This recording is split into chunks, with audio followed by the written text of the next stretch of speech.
Bonsoir à tous, mesdames et messieurs, je suis ravie de vous retrouver. Nous allons passer l'heure qui suit ensemble pour parler d'un sujet à la fois économique et d'un sujet de santé publique. Le plan national cancer 2015-2019, élaboré par les pouvoirs publics, a été tracé en 2014 et il vise à diminuer la morbidité et la mortalité due au cancer.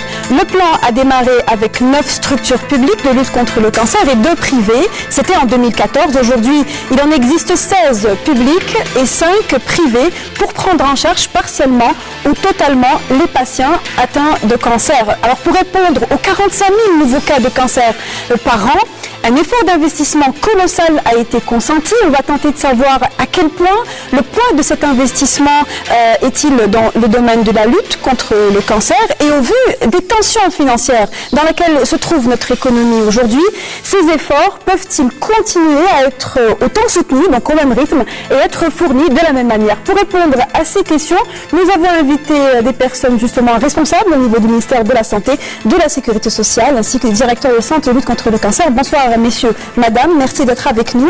Madame Badra Benketadra, vous représentez ici ce soir le ministère de la Santé, de la population et de la réforme hospitalière. Vous êtes la conseillère du ministre et vous êtes chargée du suivi du dossier de lutte contre le cancer au niveau du ministère. Merci d'être avec nous. À vos côtés, monsieur Madoui Issa, bonsoir. Bonsoir.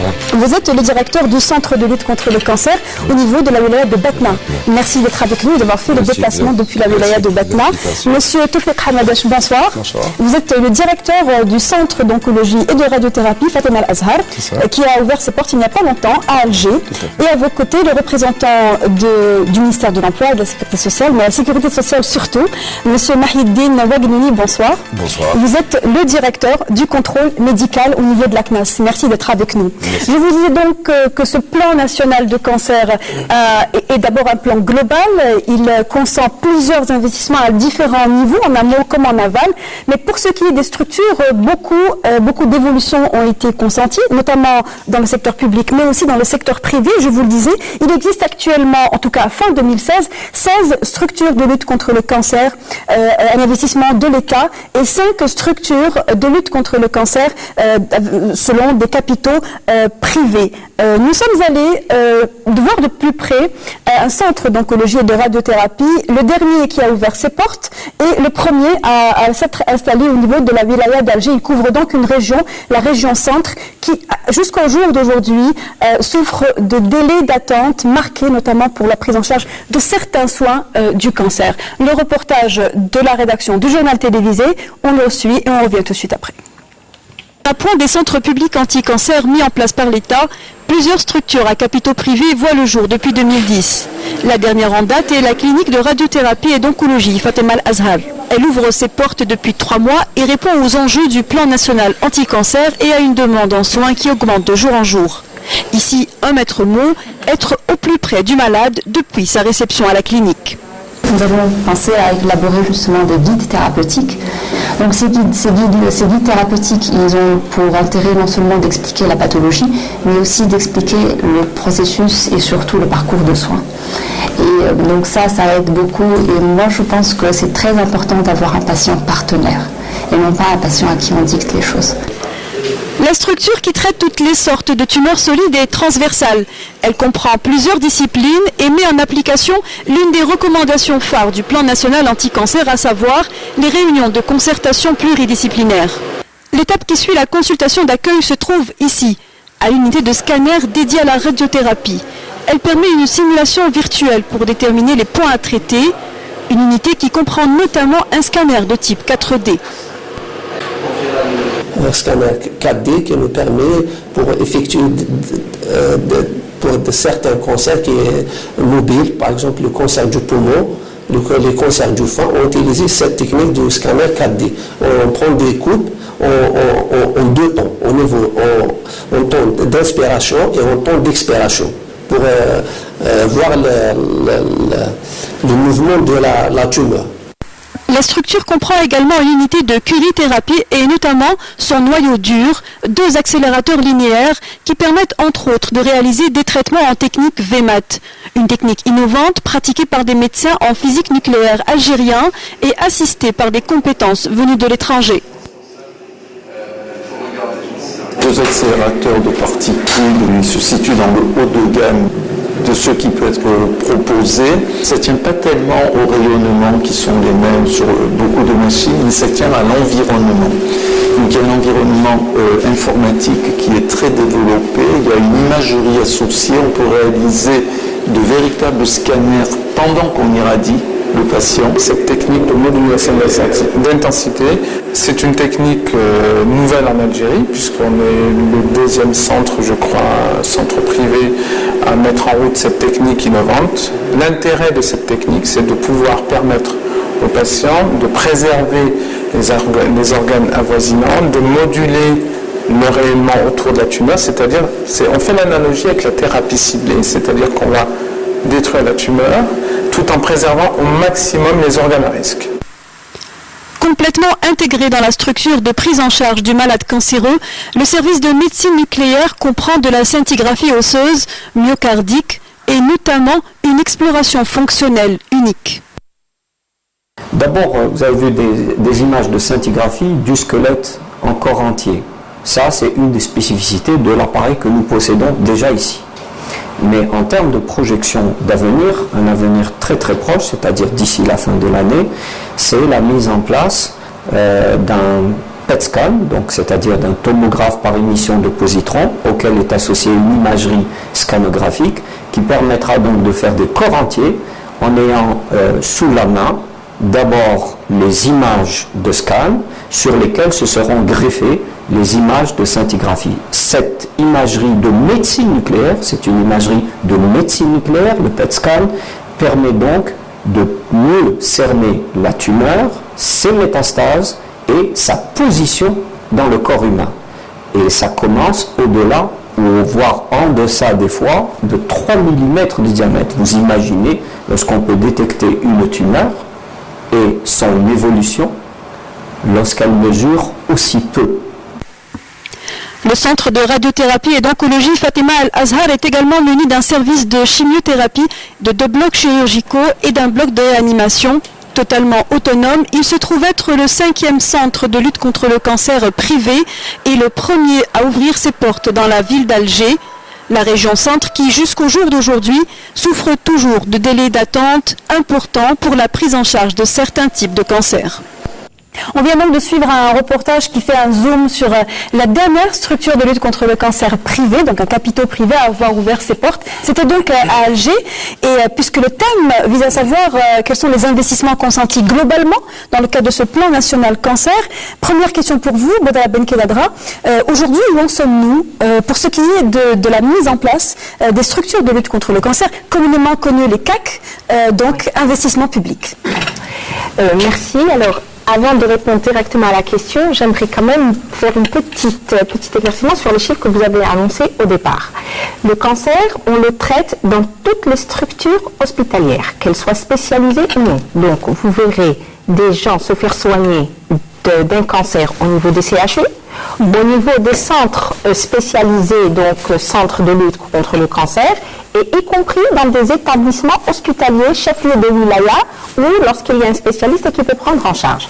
Il est clair que dès lors que Monsieur le Président de la République a déclaré le cancer comme problème de santé publique majeur, donc et nous avons érigé cette lutte en priorité nationale, donc il y a eu la nécessité de l'élaboration d'un plan, mais pour prendre en charge des points précis à partir du moment où le plan a été élaboré. Mais vous pensez bien que le cancer a toujours été pris en charge et nous avons toujours soigné nos malades et nous avons eu avant la période donc 2015-2019 des établissements spécialisés en sus des autres établissements pour prendre en charge le cancer, je pense. Mais le plan national a pensé surtout à mettre en place des structures intégrées où les patients atteints de cancer soient pris en charge de A à Z. Le plan cancer est arrivé, donc il est 2015-2019. Mais vous avez parlé d'un nombre de structures publiques qui ont ouvert. Vous avez dit 16, mais en fait, actuellement, nous sommes à 8. Et nous avons un programme pour 13 au total, établissements spécialisés dans le cancer. Donc, c'est 8 8, c'est 4 qui ont été déjà réceptionnés, qui sont en fonctionnement, en plus des anciens, que je ne comptabilise pas, le CPMC, le Serrin, Aouran ou le Blida. Tous ces établissements donc traitent éventuellement l'idée. Ils traitent partiellement des soins pour les malades atteints du cancer, c'est bien ça? Absolument. Oui.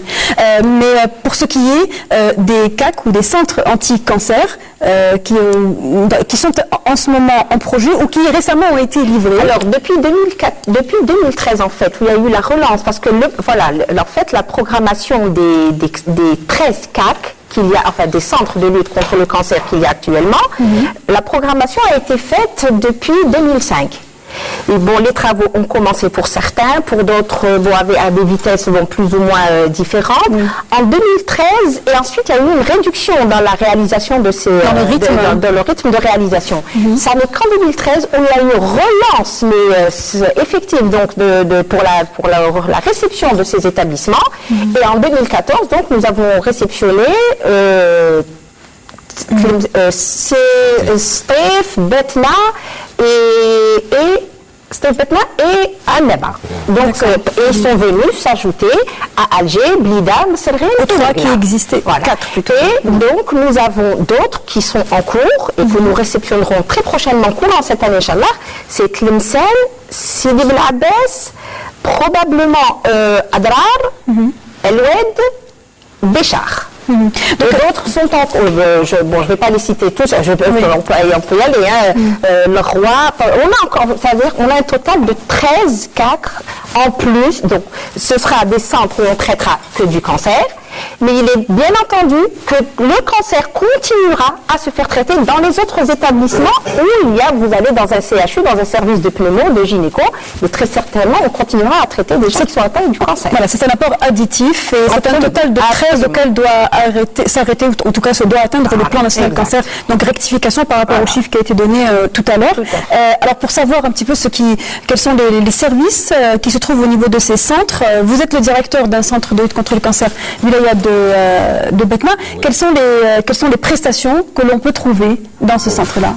Ce qui est des prestations, ces établissements de lutte contre le cancer ont été conçus tout d'abord pour prendre en charge toute la pathologie dans son intégralité, en matière de chirurgie, en matière de radiothérapie, en matière de médecine nucléaire, et en oncologie médicale, en hématologie, et puis tout ce qui est plateau technique, imagerie médicale, laboratoire, c'est-à-dire c'est des centres qui dispensent tous les soins et toute la prise en charge nécessaire pour lutter contre ce cancer.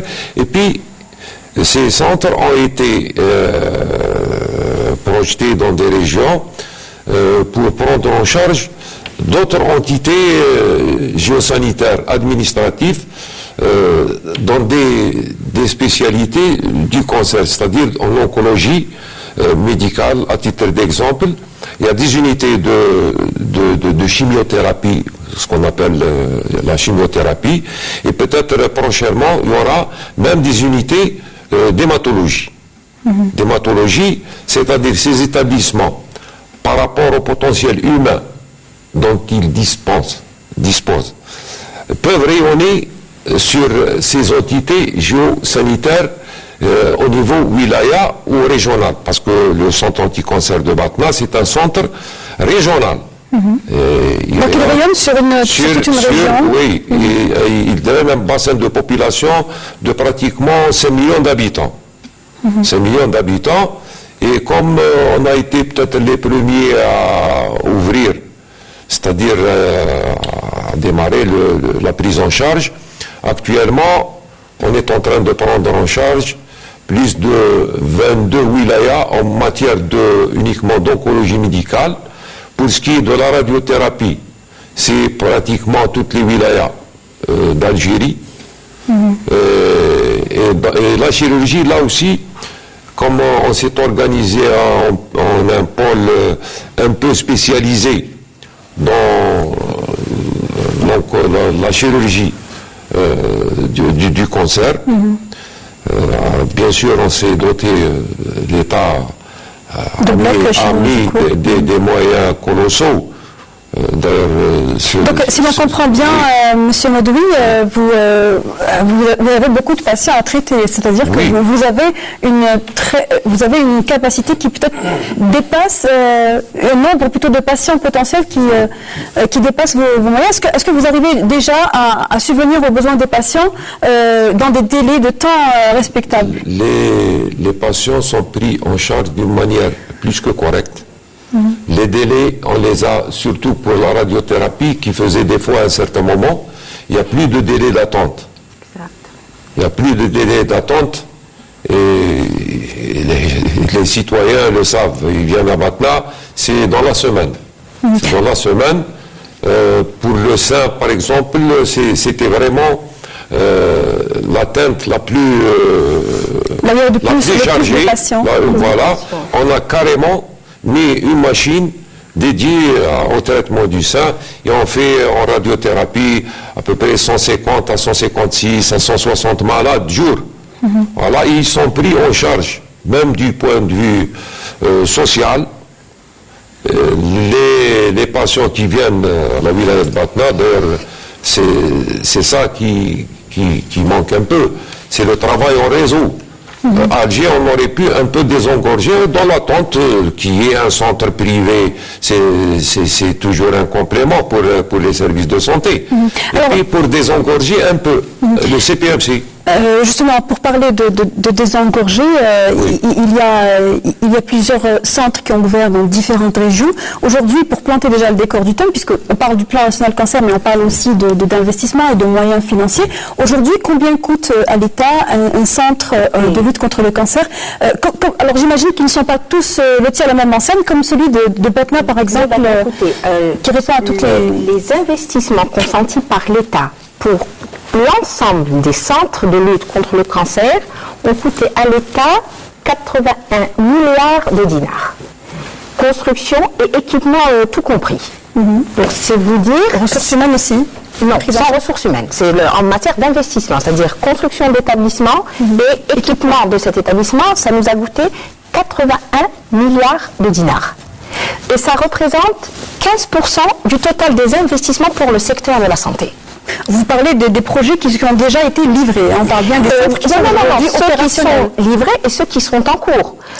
Si je prends Blabès et Tlemcen, ils ne sont pas encore livrés, mais ils sont construits. Leurs équipements sont en cours d'installation. Donc tous ces centres sont, c'est-à-dire les 81 milliards, c'est le chiffre global des centres dédiés à la prise en charge du cancer. Et pour un centre seulement, cela représente environ combien pour avoir une échelle de mesure? Écoutez, alors là aussi, ça dépend d'un établissement à un autre. C'est l'établissement qui a été construit donc par Batna il y a quelques années. Le coût n'est plus le même qu'aujourd'hui. Donc, je ne pourrais pas vous dire avec précision le coût d'un seul établissement, mais le coût global était de cet ordre. Est-ce qu'il y a une disparité entre dans les équipements de ces centres de lutte contre le cancer à capitaux publics? Est-ce qu'il y a une disparité dans ce qu'on peut trouver en termes de prise en charge? Vous avez dit qu'il y avait une structure intégrée, la vôtre, mais pour ce qui est des autres, est-ce que l'on trouve les mêmes prestations et donc la chirurgie, l'AREA, la chimiothérapie, la radiothérapie, etc. Je vous ai dit, à titre, on ne peut pas faire une comparaison entre un centre anti-cancer hospital universitaire et des centres anti-cancer santé publique. Parce que maintenant, c'est un centre hospitalier universitaire. C'est-à-dire... D'où son envergure. Donc. Voilà. Au départ, c'était un centre régional qui drainait un bassin de population. Il venait complémenter l'établissement hospitalier universitaire qui est un hôpital général. C'est-à-dire la dispensation des soins, c'est la même. On fait de la chirurgie dans un centre anti-cancer dans une wilaya, parce que réellement... En termes clairs, est-ce qu'un patient il bénéficie du même traitement. Voilà, est-ce qu'ils ont accès au même type de soins lorsqu'il s'agit d'un centre de lutte contre le cancer public? Pour ce qui est des équipements, tous les établissements ont été équipés de la même manière, c'est-à-dire de la même manière, à la différence de quelques équipements qu'on s'est doté nous-mêmes au niveau des établissements à la demande des praticiens à leur venue. Mais le programme du ministère, il était clair, c'est-à-dire il y a un programme d'équipement par service. La radiothérapie, il faut ceci, pour la médecine nucléaire, il n'y a pas de disparité. Tous les établissements qui font de la cancérologie sont équipés de la même manière. C'est-à-dire des équipements de dernière génération, même je dis, par rapport à Batna, on a été les premiers à lancer l'appel d'offres. On l'a fait nous-mêmes. Et puis les autres structures, c'est-à-dire CETIF, Annaba, ils ont bénéficié d'un autre rapport, c'est-à-dire d'autres accessoires qu'ils ont mis sur leur accélérateur. Très bien. Nous, on attend l'arrivée. On reviendra sur cette question, puisque les délais d'attente et l'affluence des patients vers des centres et pas d'autres prête tout de même à confusion et à se poser cette question de savoir si tous les centres sont à même de répondre de la même manière. Pour ce qui est du centre d'Alger, donc le vôtre, la clinique Fatima Al-Azhar d'oncologie et de radiothérapie, d'abord pourquoi avoir choisi de vous implanter à Alger et pas dans une autre région? D'accord. D'abord, je souhaiterais rétablir un petit peu la chronologie. Effectivement, donc, la clinique d'oncologie et de radiothérapie Fatima Al-Azhar est la première clinique dédiée au cancer privé, donc ouverte à Alger. Et elle a ouvert ses portes le 1er décembre 2016. Mais nous sommes la dernière à avoir été inaugurée, parce qu'on a été inauguré par monsieur le ministre, Abdelmalek Boudiaf, le 15 avril 2017. Donc, ça, je voulais rétablir cette chronologie. Alors, pourquoi Alger? Alger, c'est la capitale. Et donc, c'est la wilaya où il y a la plus forte population. Et donc, c'est la wilaya également où la demande de soins est la plus forte. Et la wilaya d'Alger, il n'y avait pas de centre anti-cancer privé. Et donc, naturellement, le groupe Azhar Santé a voulu ouvrir sa clinique d'oncologie à Alger, d'autant plus que cette clinique venait en support à une première clinique déjà qui était à Alger et qui avait également qui commençait déjà à traiter les cancers, mais comme l'a dit madame, pas la partie radiothérapie mais chimiothérapie, mais elle faisait déjà la chirurgie carcinologique, et donc la clinique d'oncologie est venue en support pour donner justement offrir une prise en charge complète aux patients. Aux patients qui sont déjà qui a été déjà pris en charge par la clinique. Effectivement, c'est-à-dire que déjà là, on a commencé à identifier le besoin en traitement anti-cancer pour les patients. Aujourd'hui, la Caisse nationale de sécurité sociale a sa place, elle contribue au plan national cancer. Partiellement, mais en tout cas, elle a sa place, ne serait-ce que pour financer partiellement les structures publiques. C'est bien ça? Tout à fait. Donc, pour ce qui est de la prise en charge des assurés sociaux atteints de maladies cancéreuses, effectivement, on a fait des efforts. La CNAS, les organismes de sécurité sociale ont fait des efforts pour améliorer justement la prise en charge de ces malades et une meilleure accessibilité aux soins. Donc, pour ce qui est de la prise en charge, un malade qui est reconnu atteint d'une maladie cancéreuse, il faut savoir qu'il est pris en charge à 100%. Que ce soit en matière de prestations en nature, donc tout ce qui est médicaments, tout ce qui est actes et appareillage, mais également en termes de prestations en espèces, c'est-à-dire quand il est en incapacité de travailler, donc il est pris en charge à 100% depuis le premier jour jusqu'à la fin des 3 ans qui lui sont octroyés par voie réglementaire, et éventuellement passer en invalidité quand l'incapacité de travail ne lui permet pas de reprendre le travail. Ça, sur le plan de la prise en charge, pour vous dire que en termes de médicaments, il est pris en charge à 100% du tarif réglementaire. Ça, pour ce qui est Maintenant, pour ce qui est de la prise en charge, la Caisse améliore justement un outil qui est le tiers payant, pour permettre justement à ces assurés atteints de maladies chroniques à être pris en charge sans faire l'avance des frais. Notamment, il faut dire qu'on a développé un système de conventionnement avec des établissements privés de santé, tel qu'on est à peu près à 11 000 officines pharmaceutiques à l'échelle nationale, Et j'ouvre une parenthèse, puisque la dépense en médicaments représente 60% de la dépense globale de la caisse. Pour vous dire l'importance du volet médicaments. Et donc pour cela, on est à peu près à 11 000 officines conventionnées.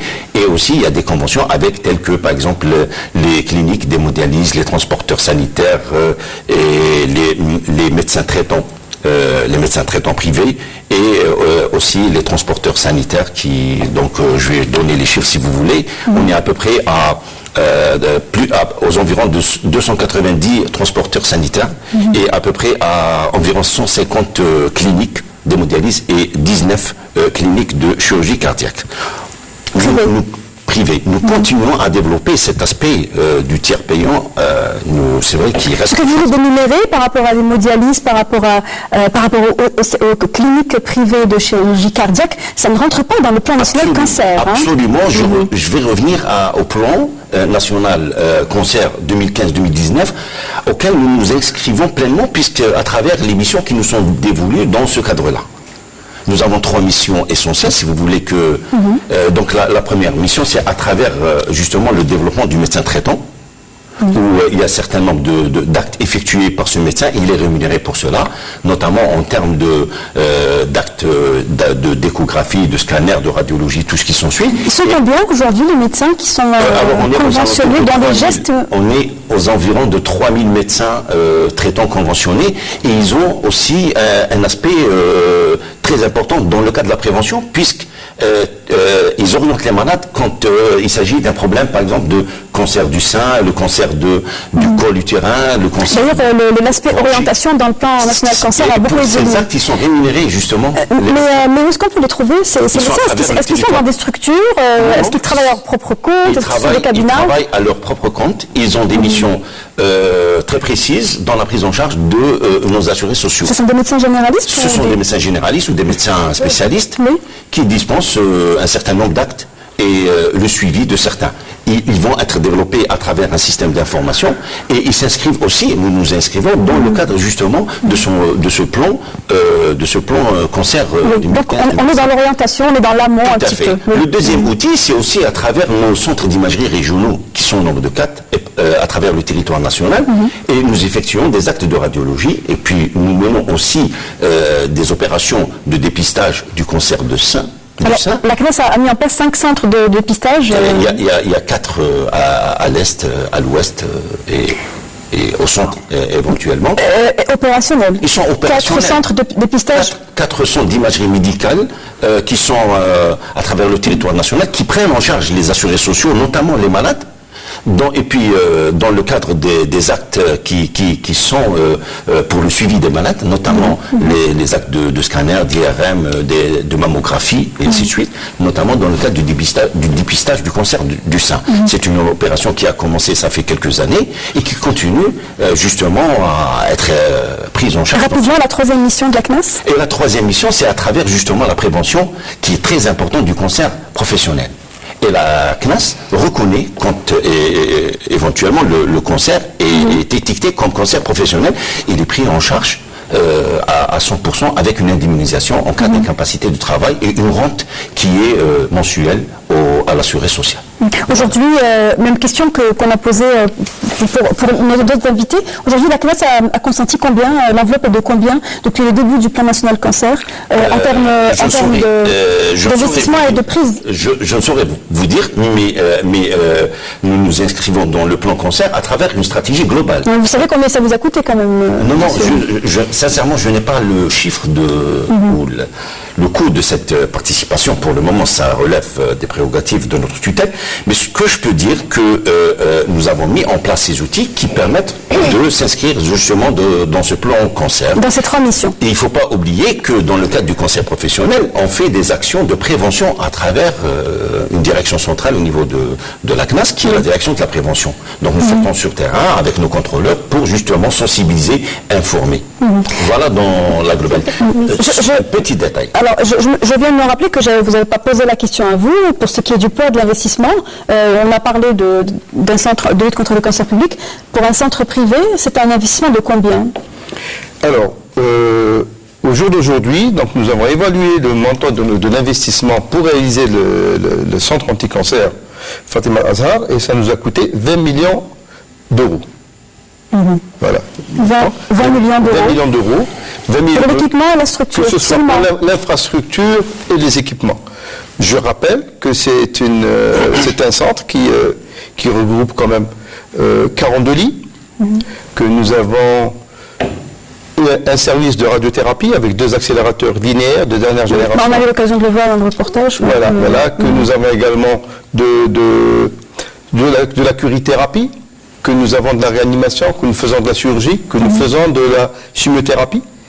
Et voilà, et donc tout ça, donc c'est pour 20 millions d'euros. À même de répondre donc aux besoins de la région. Pour revenir au secteur public, quelles sont les capacités financières existantes aujourd'hui, Dr Badra Benkedadra, pour réaliser et équiper les centres qui restent? Parce que vous avez dit qu'il y avait des centres qui étaient en cours de réalisation. Alors, je vous ai dit l'enveloppe globale pour tous les centres, je vous ai dit qu'elle était de 81 milliards de dinars. Mais ceux qui sont alors 80 pour les nouveaux, on s'entend bien. Les 4 qui ont été réceptionnés donc depuis 2013, donc 2014, j'ai peur de me tromper dans les chiffres, mais il me semble bien que c'est mais je parle en tout, c'est-à-dire équipement et réalisation, c'est 75 millions, je crois, mais j'ai peur de me tromper dans les chiffres, donc je ne vais pas m'avancer. Voilà, mais bon, le chiffre global, et qui ne changera pas. C'est une cagnotte qui est là. Elle a servi et elle va servir pour réceptionner tous les autres centres qui existent. On retiendra que le plan ne risque pas d'être à court de financement. Alors, justement, c'est bien ça. Non, alors oui, justement. Alors, il n'y a pas le plan national et puis voilà, vous avez une enveloppe pour réaliser ce plan. Non, c'est pas comme ça. Le plan édicte donc des actions qui sont d'ordre préventif, qui sont d'ordre de formation, qui ne nécessitent pas forcément une cagnotte qu'on a mis de côté. Et puis donc voilà, c'est-à-dire si je prends l'exemple de la réalisation de ces équipements, cet argent a été débloqué bien avant 2015. On a commencé en 2005 nos centres de lutte contre le cancer, de réalisation. Donc il n'y a pas une cagnotte spécifique pour le plan 2015-2019. Mais nous avons en plus un fonds qui vient en appui, donc pour puiser. Qui n'a toujours pas été touché pour l'instant. Il est en cours. Parce que le plan national comprend 2 fonds d'affectation, c'est bien ça? Non, il y a le Fonds national de lutte contre le cancer. Oui, d'accord, ok. En plus du budget global qui sont alloués aux établissements pour soigner au quotidien et toute l'année. Donc, il n'y a pas une cagnotte spéciale pour le plan cancer. Monsieur Madoui Issa? Oui, pour ce qui est du financement, il faut dissocier la chose. Les inscriptions, les inscriptions des opérations, c'est une affaire. Et la prise en charge dans le cadre du financement du plan cancer, d'ailleurs le plan cancer s'articule sur 8 axes. Donc le financement. Le financement, comment financer les actions du plan cancer. Les opérations inscrites par le ministère de la Santé, c'est-à-dire par l'initiateur du plan, des projets, c'est le président de la République. C'est un chantier du président de la République. Et tous les projets qui ont été inscrits, ils sont à l'indicatif des Wali, et ça rentre dans les programmes sectoriels des wilayas. Là où le ministère a décidé d'implanter un centre de lutte contre le cancer, il est inscrit à l'indicatif de M. Le Wali, de la wilaya. Il est sous sa responsabilité. Voilà, sous sa responsabilité. Ça, l'argent, le financement est autre. Mais les actions du plan cancer, il y a bien sûr les budgets alloués aux établissements de santé, c'est-à-dire aux centres de lutte contre le cancer ou autres. Parce qu'il y a des services d'hématologie et qui font de l'onco-hémato au niveau des CHU. Il y a dans des hôpitaux, ils font de la chimiothérapie au niveau des EPH, des établissements publics de santé. Ils sont financés sur leur budget. Alors il faut rappeler aussi, la question est importante quand je pose la question de combien cela va coûter, car parallèlement ce sont des soins qui sont gratuits. L'État a pour principale politique, la politique de santé bien sûr est fondée sur la gratuité des soins, bien que le ministre des Finances a lancé une phrase cette semaine en disant que la gratuité des soins avait des limites. Cela prête à confusion lorsqu'on parle de santé publique, santé gratuite. Jusqu'à quand, sachant que les finances aujourd'hui sont tendues? Votre point de vue, docteur Wadri? Justement, vous donnez l'occasion de revenir un petit peu sur la question du financement et quelle est la part de notre secteur dans le financement du plan. C'est un financement global, en fait, de l'État et qui a été validé par les plus hautes autorités de l'État dans un cadre d'un conseil des ministres. Mais ce que je voulais revenir à dire qu'effectivement, dans le même sens d'idée, que la Caisse de sécurité sociale finance le système de soins à hauteur d'un forfait, ce qu'on appelle le forfait hôpitaux, et qui est... Environ 20%, c'est ça? Non, un peu plus, aux alentours de 30%, puisqu'il évolue d'année en année. Nous étions en 2014, il était à 57 milliards de dinars, il est passé en 2016 à 64 milliards de dinars. Et dans cette partie justement du forfait, une partie est allouée à la prise en charge en termes de médicaments, notamment en termes de cancer. Voilà, dans le cas de curithérapie, de radiothérapie et de chimiothérapie éventuellement. Voilà ce que je voulais apporter comme précision. La CNES concourt-elle aussi, ou prévoit-elle en tout cas, de concourir de la même manière pour les structures publiques que pour les structures privées, les structures privées qui sont dans la lutte contre le cancer également? Est-ce que c'est quelque chose qui est prévu, étant donné que les cliniques privées sont intégrées et partie intégrante du plan national cancer? Au fait, c'est juste pour vous préciser qu'elle vient de citer que la santé prévoit, que l'État prévoit deux fonds. Un fonds des urgences créé en 2006, je crois, et un fonds dédié spécialement à la lutte contre le cancer et qui date de 2012. Donc il est régulièrement alimenté par l'État et qui permet, il est dédié pour la prise en charge et la lutte contre le cancer. Justement, il est dédié spécialement pour la prise en charge des malades cancéreux, notamment en matière d'acquisition de matériel et éventuellement de contracter des conventions avec les établissements privés. Donc ça lui permet aussi de pouvoir faire ce type de conventionnement. Docteur Toussat Hamadef, est-ce que c'est quelque chose que vous prévoyez, et en tout cas que vous pensez être pas une solution, mais en tout cas un appoint pour une structure qui a coûté aussi cher et qui est capable de répondre aux besoins de beaucoup de malades en détresse actuellement? Tout à fait. Bon, si vous permettez, je vais aller un petit peu en amont et d'abord parler de cette crise économique. Tout le monde connaît, l'Algérie est en crise comme le reste du monde. Et je pense qu'aujourd'hui, l'État-providence ne peut plus continuer. Aujourd'hui, dans les différents domaines économiques, l'Algérie a cherché des financements. Elle cherche des financements en dehors des financements de l'État, et donc on est même parti à l'étranger chercher des financements. Je pense que même dans le domaine de la santé, nous devons chercher des financements et puis chercher des investisseurs qui participent à l'effort national, qui participent au plan national contre le cancer, d'autant plus que le plan national cancer 2015-2019 consacre un rôle important pour le privé. Donc ça c'est ce que je voulais vous dire. Et puis, sachant qu'aujourd'hui, dans le secteur privé, le ministre de la Santé l'a bien dit, il y a 35 000 professionnels de la santé, il y a quand même 11 000 lits qui sont mis en place et qui sont là. C'est des investissements... 11 000 par le secteur? Par le secteur privé. Oui. Ils sont aujourd'hui présents. Ils participent à l'effort national de la prise en charge des malades. Maintenant, le problème qui se pose, c'est le financement des soins. Effectivement, il y a des fonds qui ont été alloués, qui financent les infrastructures, mais là, aujourd'hui, il va falloir financer les soins.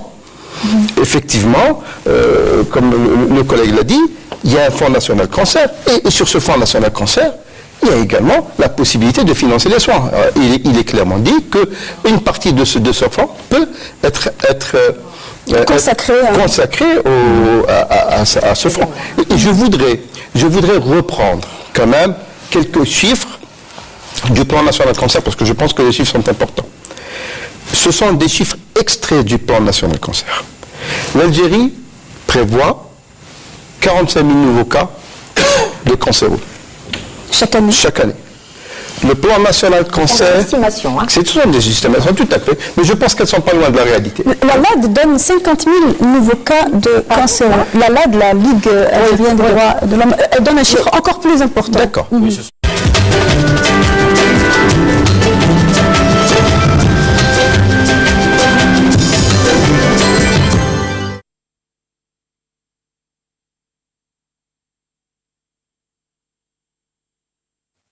الله أكبر الله أكبر أشهد أن لا إله إلا الله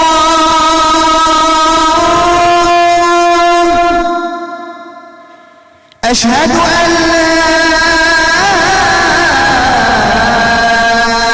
إله إلا الله أشهد أن محمدًا رسول الله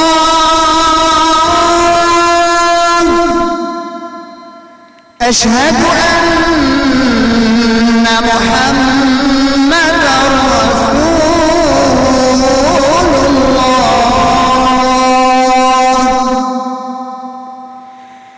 حي على الصلاة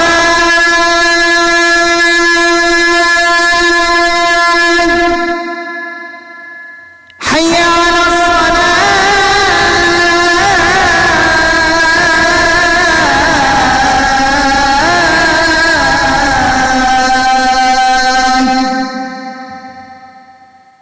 حي على الفلاح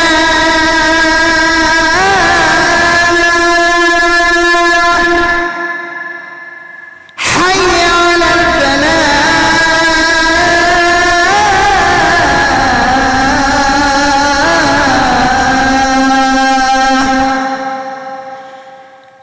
الله أكبر الله أكبر لا إله إلا الله اللهم رب هذه الدعوة التامة والصلاة القائمة آت محمدا الوسيلة والفضيلة وابعثه مقاما محمودا الذي وعدته.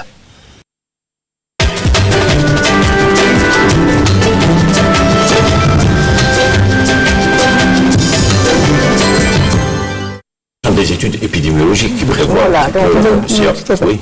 Mais pour préciser, pardon, c'est-à-dire c'est important parce que ce sont des chiffres, d'accord, mais qui sont rapportés, c'est pour ça qu'ils sont très importants à la population mondiale.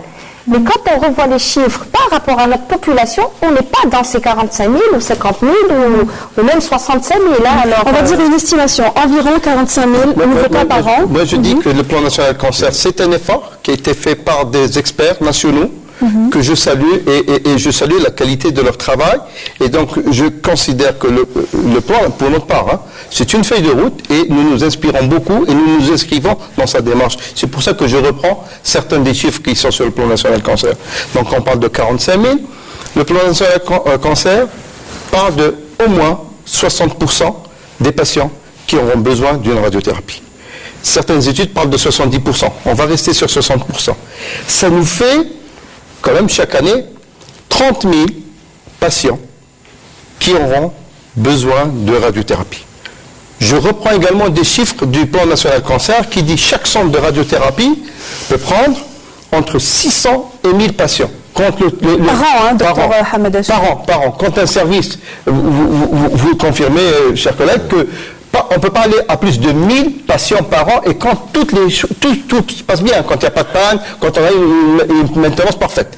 Ça veut dire que l'Algérie a besoin d'au moins 30 à 35 centres anti-cancer pour pouvoir prendre en charge en termes de radiothérapie. Parce que là aussi, il ne faut pas oublier que sur le plan national cancer, on retrouve que la chimiothérapie était quand même correctement prise en charge, que la chirurgie se faisait bien aussi, et que le talent d'acier de l'Algérie en matière de prise en charge du cancer c'est la radiothérapie. C'est pour ça que j'insiste sur ça. Donc il nous faudra 30 centres de radiothérapie pour pouvoir prendre les patients dans des délais raisonnables. Il n'est pas question, on ne peut pas donner un rendez-vous de radiothérapie à 3 ou 4 mois. C'est encore le cas. Et c'est encore le cas. Les délais d'attente sont encore, quand bien même les centres... c'est pour ça, si je réponds seulement à votre idée, effectivement, maintenant, il va falloir l'État qui est responsable de la programmation, du programme de santé nationale, qui est responsable de trouver des solutions de financement. Elle a un devoir de permettre aux patients de se faire soigner, de se faire soigner leur cancer là où ils peuvent. Aujourd'hui, si les centres publics sont pour certains dépassés, j'apprends qu'au niveau du centre de Batna, que les rendez-vous sont dans la semaine. Je suis très content et je souhaiterais que ce soit le même cas pour tous les centres au niveau national. Pour nous aussi, le malade est pris en charge dans la semaine, mais nous avons encore des capacités de prise en charge de malades. Nous ne sommes pas saturés, nous avons de la place et nous pouvons prendre en charge des malades.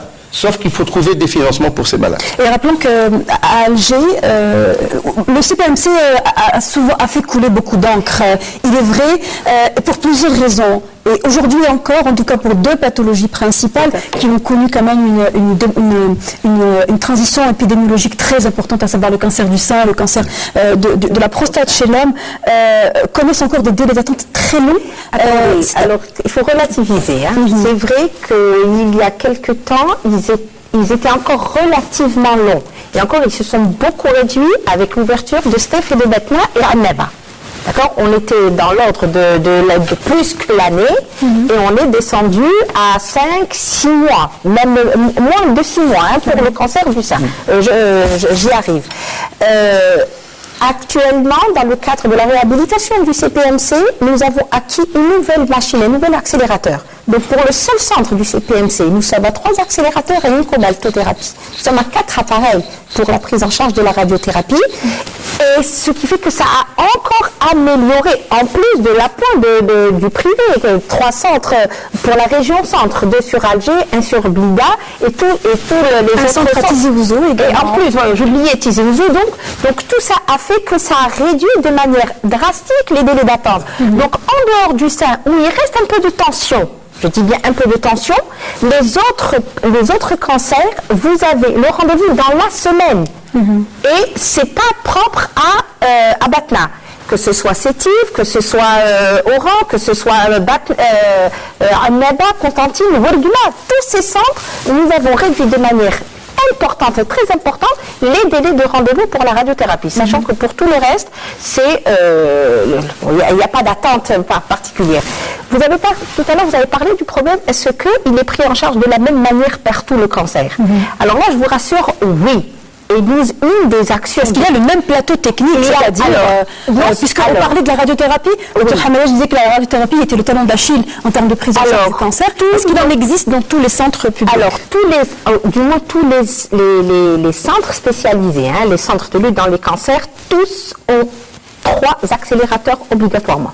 Donc même ceux qui arrivent actuellement, nous avons, dans le secteur public, nous avons 22 accélérateurs. D'ici la fin de l'année, nous aurons 31 accélérateurs avec 3 à Tlemcen, 3 à Blabès, 3 à Adra, 3 à El Oued. Ça fait, on va renforcer notre parc de 12 nouveaux accélérateurs. Donc nous allons arriver à un parc qui pourra éponger pour nous, du moins, les délais d'attente. Et à ce moment-là, on pourra prendre nos patients de la manière la plus normale. Et mieux que ça, parce qu'une des actions aussi du plan, c'est l'élaboration des guides thérapeutiques. Il n'est pas question pour qu'un malade qui est une femme ou un homme atteint d'un cancer à Alger ait droit à une prise en charge ou à une thérapeutique particulière et qui soit différente du malade ou de la malade qui est à Adrar ou à Béchar ou à El Oued. Donc nous avons élaboré les guides thérapeutiques qui déhumanisent, qui standardisent, quel que soit le cancer, un cancer du sein qui est à Alger, Ouargla, Béchar, Tamaracet, il est soigné de la même manière. Alors, très bien, c'est une information très importante et je suis sûre rassurante pour l'ensemble des gens qui potentiellement pourraient, seraient atteints ou s'inquiètent par rapport à cela. Mais il y a tout de même un paradoxe aujourd'hui qui existe entre le secteur public et le secteur privé. Beaucoup de gens en attestent. Je suis citoyenne également et touchée d'une part peut-être et j'écoute aussi les gens nous raconter des histoires. Et le paradoxe étant qu'aujourd'hui, ce sont les personnes aisées, ce sont les personnes qui ont de l'influence, qui ont accès aux soins contre le cancer dans les structures publiques. Et ce sont les personnes qui n'ont pas d'influence, donc qui ne peuvent pas avoir des rendez-vous très rapides, ou en tout cas lorsque leur santé ou leur cas le nécessite, qui sont obligés de s'orienter vers le privé. Et c'est de là que nous posons la question aujourd'hui, si, comme en Europe, comme dans beaucoup de pays en Europe, le conventionnement du public et du privé, donc les deux, l'autre c'est la même assiette, ne réglerait-il pas cette problématique ? Docteur Ouagnouni, oui. Je vois que la question vous interpelle, donc... Oui, enfin, en partie, mais ce que je voulais dire par rapport à cette question, effectivement, dans le cadre du financement du système de soins, il y a une part du forfait alloué dans le cadre de la loi de finances par les organes de sécurité sociale à la santé. J'ai donné des chiffres, mais justement pour la prise en charge de nos assurés. Donc, si nous finançons en partie le système de santé, c'est parce que nous voulons que nos assurés sociaux soient pris en charge de la manière la plus convenable. Et voilà, bon, il y a des situations où malheureusement tous les Algériens connaissent. Parfois, toutes les IRM sont en panne. Les scanners sont en panne et l'assuré social est obligé et dans l'obligation de faire son IRM ou son scanner à l'extérieur. Et on se voit rembourser doublement la facture d'abord par le forfait hôpitaux, mais en plus par le remboursement de l'acte quand il est effectué à titre privé. Et vous voyez un petit peu le paradoxe. Et oui, maintenant vous revenez sur l'aspect de la contractualisation qui est peut-être une solution. Aujourd'hui, et je sais que c'est un problème dont vous souffrez, notamment, est-ce que vous êtes à même de savoir, de quantifier, de mettre un chiffre, tel soin, tel geste, telle radio coûte tant? On parle des structures publiques, parce que bon, chez les privés c'est beaucoup plus simple, ce sont des capitaux privés, ils sont capables de mettre le chiffre qu'ils veulent parfois. Mais lorsqu'il s'agit du public, est-ce que vous pouvez savoir combien cela vous coûte? Absolument pas. Et pas du tout, parce qu'on n'a pas une vision sur la construction du prix de revient d'un acte. On n'a pas cette donne, on donne un forfait, on n'a pas un droit de regard dans l'utilisation de ce forfait, même si à travers les conseils d'administration qui sont installés ces dernières années, ils sont... Mais on n'a pas une vision, il n'y a pas une vision claire sur où va l'argent attribué dans ce cadre-là. Vous collaborez à hauteur d'un forfait, environ 30%. Mais ça s'arrête là, et puis voilà. Maintenant, la contractualisation peut être une solution, justement pour... l'assurance sociale va être prise en charge dans le cadre, par exemple, d'un forfait, par pathologie, ou par un frais, par exemple par un prix moyen de journée d'hospitalisation, un PMGH, et bon, ceux qui relèvent de la fonction libérale vont être dans la casse-noce. Les démunis seront pris en charge par l'État, donc le statut est clair d'un démuni, et puis le reste va payer. Docteur Toufek Hamadesh, est-ce que vous, lorsque vous donnez vos tarifs, évidemment, les Algériens sont habitués par ce que l'État leur a toujours prodigué, c'est-à-dire la santé gratuite. Lorsqu'une structure privée donne le prix, ça tombe toujours comme un coup près, et l'on dit souvent aussi qu'il y a une partie de profitage ou de profit qui est pris. Aujourd'hui, comment est-ce que vous faites, comment est-ce que vous gérez cette question-là avec vos patients, qui souvent n'ont pas le choix, j'imagine, s'ils s'orientent vers vous? Tout à fait. Donc, effectivement, les soins chez nous ont un coût, et ces coûts sont calculés. Ces coûts sont calculés, ils sont calculés par rapport à nos charges, ils sont calculés par rapport aux exigences de nos banques, ils sont calculés par rapport à l'amortissement de notre matériel, les salaires, toutes ces choses-là. Mais ce que je peux dire, c'est qu'aujourd'hui, à qualité égale, nous faisons les traitements les plus pointus en matière de radiothérapie de ce qui se fait dans le monde. Et à qualité égale, nous sommes 2 fois, voire 3 fois moins chers que ce qui se fait à l'étranger. Ça, parce que c'est la seule référence en réalité que nous avons aujourd'hui. Nous n'avons pas d'autres références en matière de coûts.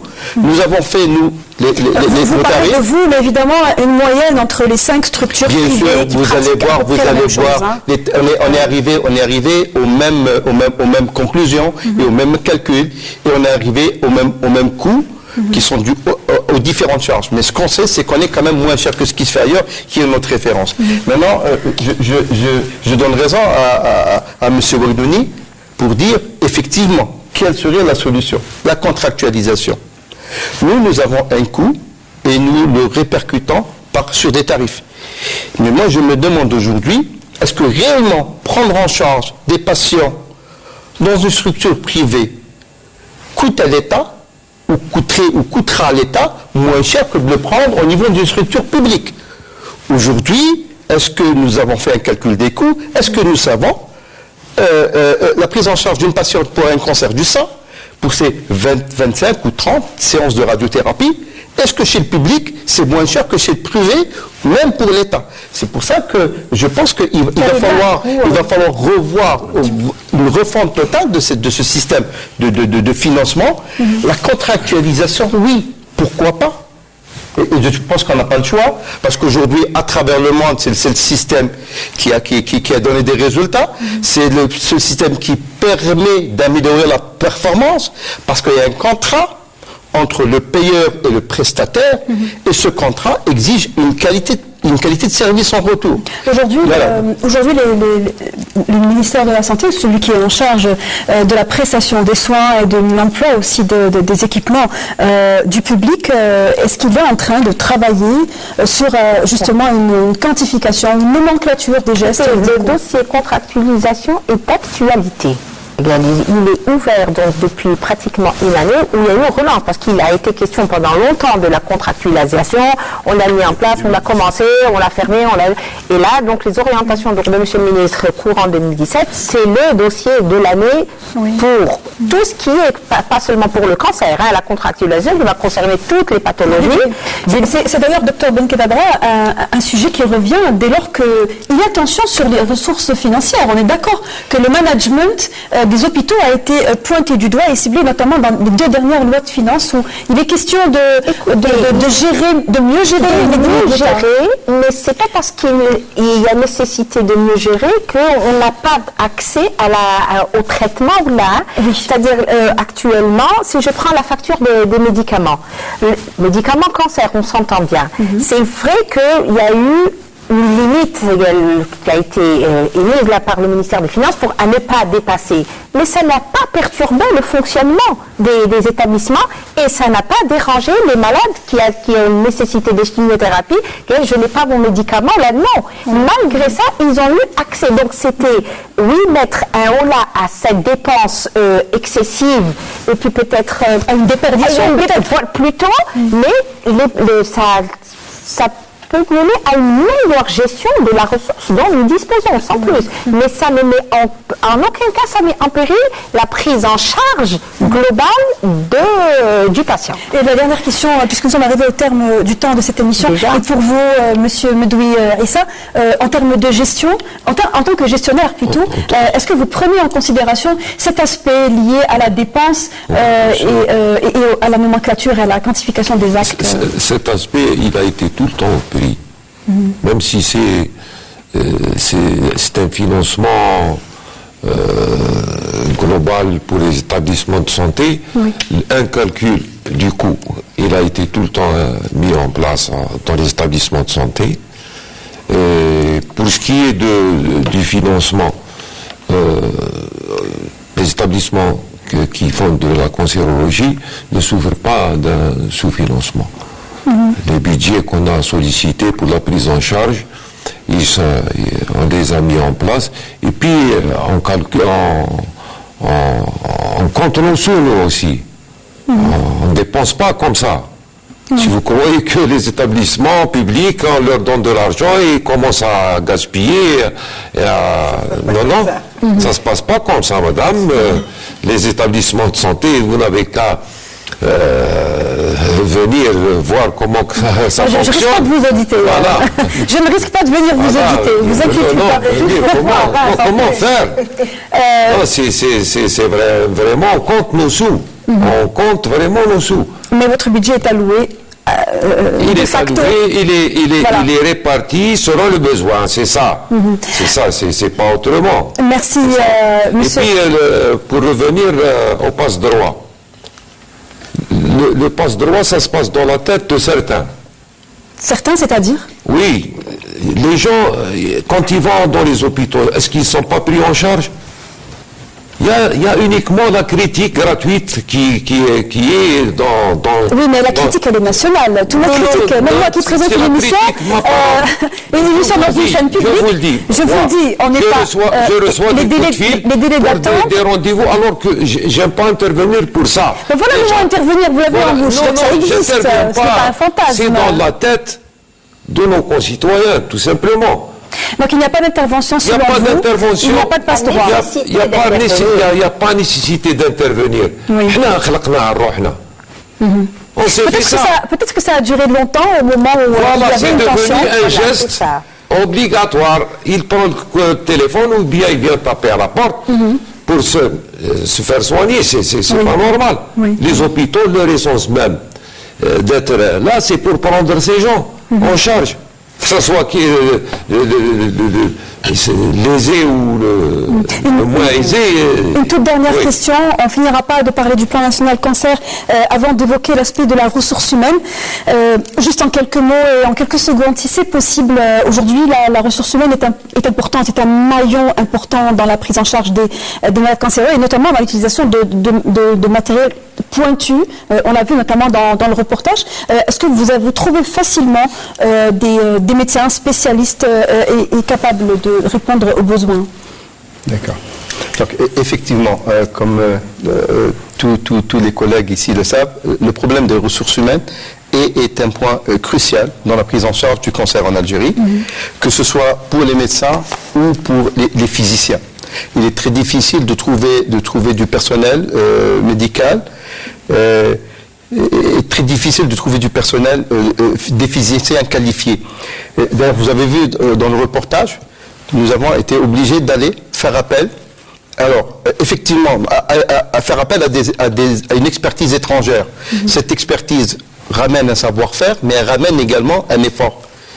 Parce que nous utilisons du matériel pointu, ce matériel, des accélérateurs linéaires, ça ne fait pas très longtemps qu'ils sont en Algérie. Il n'y a pas une maîtrise totale de par tous les médecins radiothérapeutes, surtout les plus anciens, et les physiciens, on en parlait tout à l'heure en aparté. Et donc, il y a un problème de ressources humaines et l'apport d'une expertise étrangère, je pense, que dans certains cas, pointue, elle est nécessaire. Un dernier mot à ce sujet. À ce sujet, justement, vous savez que dans le plan cancer, il y a tout un chapitre consacré justement à la formation. Donc, on parle aussi bien de formation continue que de formation initiale. Et là, c'est vrai que ça représente peut-être 5 à 6% des actions du plan lui-même, 2015-2019, mais elles sont déterminantes sur toutes les actions, que ce soit en matière de dépistage, en matière de traitement, en matière de prise, tout ça. Donc, il est clair, le plan cancer devra édicter dans ces mesures la nécessité d'appuyer par des formations continues, mais surtout de revoir les formations initiales pour les praticiens et la nécessité d'ouvrir de nouvelles spécialités sur spécialités. Pour répondre aux besoins futurs. Pour pouvoir répondre, pas seulement futurs, déjà immédiats. Si je prends que la pédiatrie, l'oncopédiatrie, nous sommes dans l'obligation urgente d'ouvrir une nouvelle filière de formation post-graduée des pédiatres pour qu'ils se spécialisent en cancer, dans la prise en charge du cancer de l'enfant. Nous avons des pédiatres, mais c'est par la force des choses. Ils prennent en charge le cancéreux, mais on peut considérer actuellement que le pédiatre est le médecin généraliste de l'enfant. Mais nous avons besoin de le spécialiser particulièrement pour le cancer et particulièrement pour le cancer quand c'est de la leucémie, quand c'est le méduloblastome. Et donc 5% des actions du cancer relèvent peut-être de la formation, mais si on ne prend pas en charge ces 5%, tout ce qu'on aura fait pour les autres actions, les 95 autres, risquent de partir. Merci, docteur Benkelabra. Je rappelle que vous êtes la conseillère du ministre de la Santé et chargée du dossier de lutte contre le cancer. Merci d'avoir été avec nous pour répondre à toutes ces questions sur le plan national cancer. Merci à vous, monsieur Medoui Rissa, directeur du Centre de lutte contre le cancer de l'Ouléa de Betna. Merci à vous, monsieur Toufiq Hamadesh, directeur du Centre Fatima Al-Azhar. Et merci, Mahiddin Wagnouni, directeur du contrôle médical au niveau de la CNAS. Voilà, nous arrivons au terme de cette émission consacrée sur les investissements consentis sur le plan national cancer. C'était là la dernière émission de la Semaine Éco de cette saison. Toute l'équipe de la Semaine Éco était ravie de vous suivre, de vous accompagner chaque jeudi soir pour vous parler d'économie. On se retrouve en septembre, Inch'Allah, pour vous parler de nouvelles thématiques de l'actualité économique. J'espère qu'elles seront meilleures. Entre-temps, je vous souhaite de passer un paisible mois de Ramadan et d'excellentes vacances ou, pour ceux qui n'ont pas les moyens, un bon congé. Très bonne soirée à tous.